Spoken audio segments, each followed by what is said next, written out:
كانت سفينة تايتانيك من أكبر السفن وأضخمها في العالم حين شيدت، فقد كانت عبارة عن مدينة متكاملة تسير فوق مياه المحيطات، إلا أنها لم تصمد كثيرا، لأن أول رحلة لها بدأت في 12 من أبريل من عام 1912 وانتهت بعد ذلك ب4 أيام.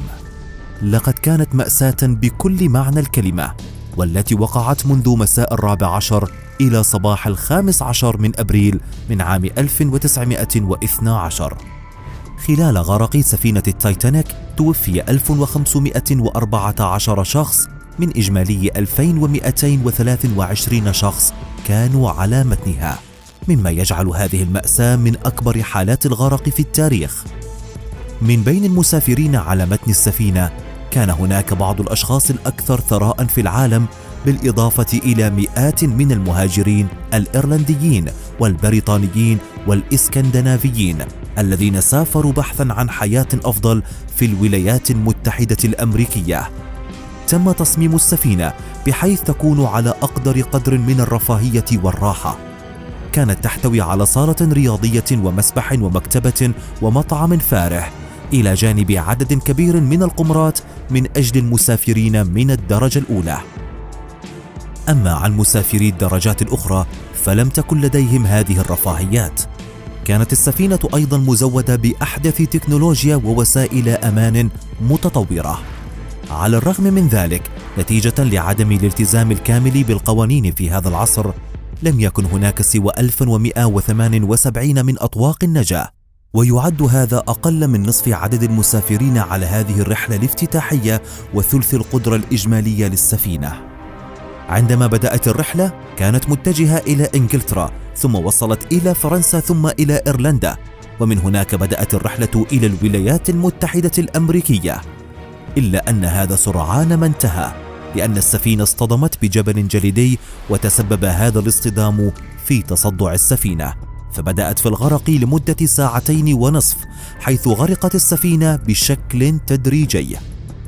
في البداية غرق الجزء الأمامي من السفينة، ثم ارتفع الجزء الخلفي منها، وخلال هذا الوقت تم نقل المئات من الركاب وبعض من طاقم السفينة إلى قوارب الإنقاذ، والتي لم يتم ملء أي منها بالعدد الأقصى. في هذا الحادث توفي عدد كبير من الرجال نظرا لقاعدة الإنقاذ القائلة بأن النساء والأطفال يجب إنقاذهم أولا. قبل 1:22 من صباح يوم 15 من أبريل من عام 1912 كانت السفينة قد انقسمت إلى نصفين وغرقت، بينما لا يزال المئات من الأشخاص على متنها. أما من استطاعوا البقاء على سطح البحر فقد قضوا من انخفاض حرارة أجسامهم. تم إنقاذ القليل منهم باستخدام قوارب الإنقاذ. مرت عدة ساعات لاحقا حتى ظهرت سفينة أخرى وأنقذت 709 أشخاص.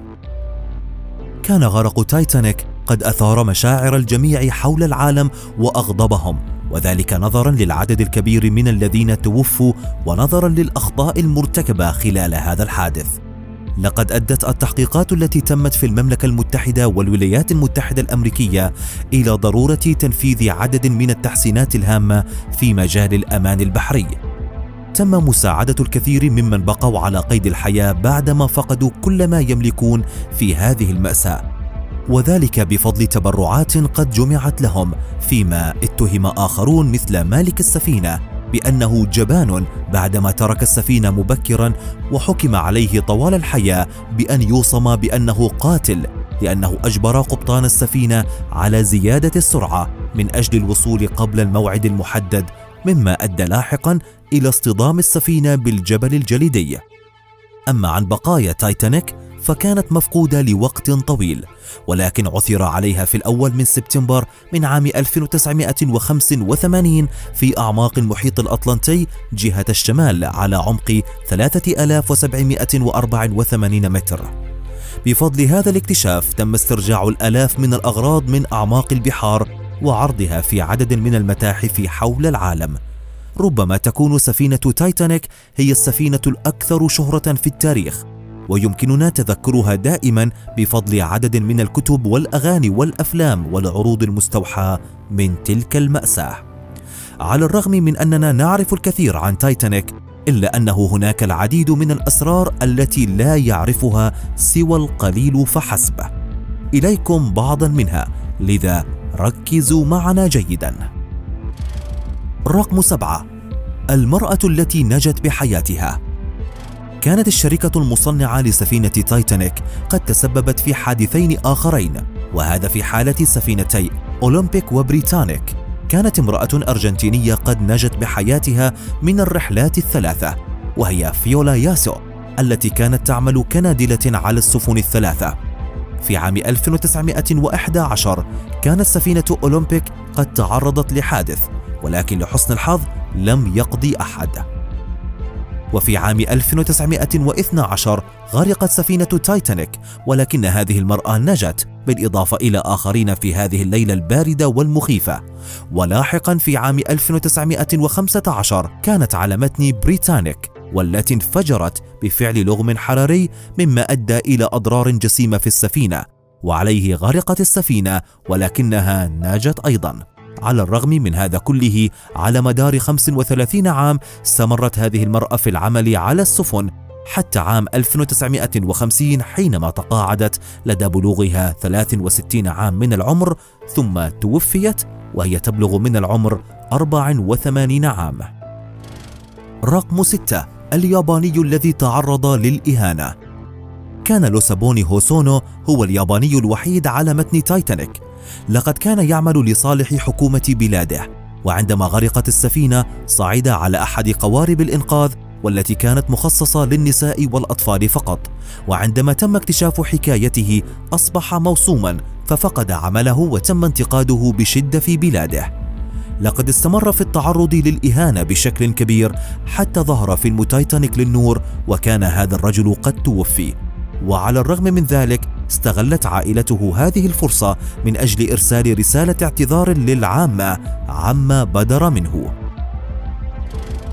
رقم 5: كيف كانت حقيقة صالة كبار الشخصيات على متن تايتانيك؟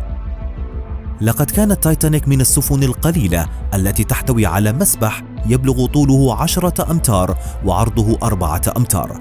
نعم، على متن تايتانيك كان هناك مسبح كبير، كما كانت الدرجة الأولى على متن السفينة تحتوي على صالة رياضية وملعب سكواتش ودورة مياه تركية ومقهى على سطح السفينة ومطعم ومناطق مخصصة للتدخين والقراءة والاسترخاء فحسب، هذا إلى جانب مناطق أخرى مزينة بأثاث مبهر. رقم 4: أصغر الركاب عمرا.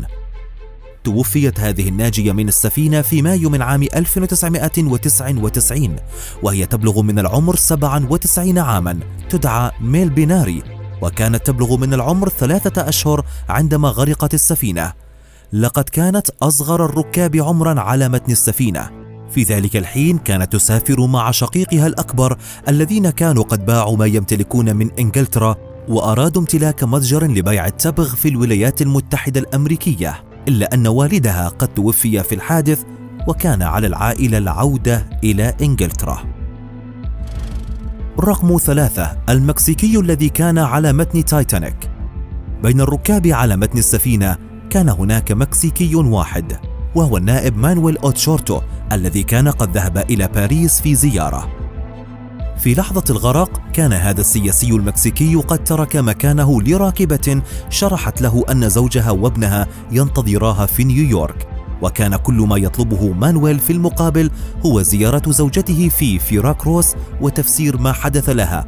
وبالفعل توفي في حادث الغرق، واستمرت تلك المرأة في زيارة زوجة مانويل حتى عام 1924، نعم لمدة 12 عام.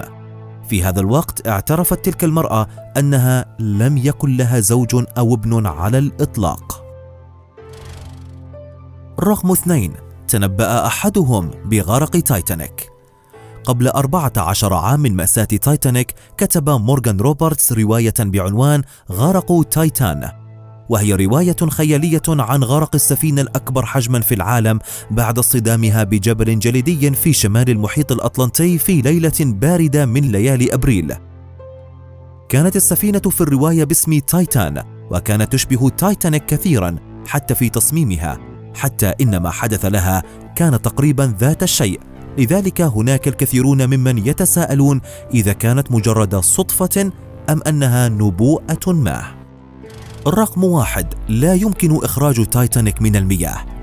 يتساءل البعض لماذا لا يمكن استخراج تايتانيك من أعماق المحيط ثم وضعها في متحف ما، وهو الأمر الذي قد يدر ربحا كبيرا، إلا أن بقايا تايتانيك لا يمكن إخراجها من البحر، لأن هذه البقايا في حالة متدهورة، وبمجرد محاولة إخراجها سوف تنهار تماما.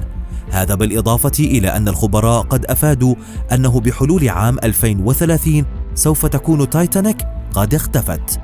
أما المذهل في الأمر فهو أنهم عندما عثروا على السفينة في عام 1985 كانت في حالة جيدة إلى حد ما، نظرا لأنه في الأعماق مع قلة الضوء والضغط الشديد كان المكان حيث تقبع السفينة مكانا مثاليا ليعيش داخله العديد من الكائنات الحية، وهو الأمر الذي يبطئ من عملية تآكلها. ولكن تغير كل هذا منذ سنوات عديدة، وذلك عندما بدأت بعض البكتيريا في التسبب في تآكل معدن السفينة. والغريب في الأمر هو أن هذه البكتيريا لم يتم اكتشافها من قبل. نعم، إنها بكتيريا مجهولة تأكل تايتانيك، محولة إياها إلى مجرد نفايات، وشيئا فشيئا سوف تتحلل تماما.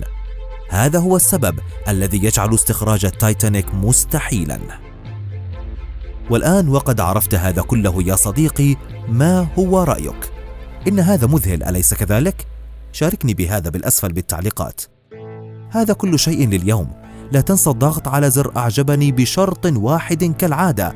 إذا أعجبك هذا الفيديو اشترك معنا في القناة وفعل الجرس ليصلك منا كل ما هو جديد. نلقاكم بفيديو جديد من قناة متع ذهنك، والآن إلى اللقاء، وشكرا على المشاهدة. مع السلامة.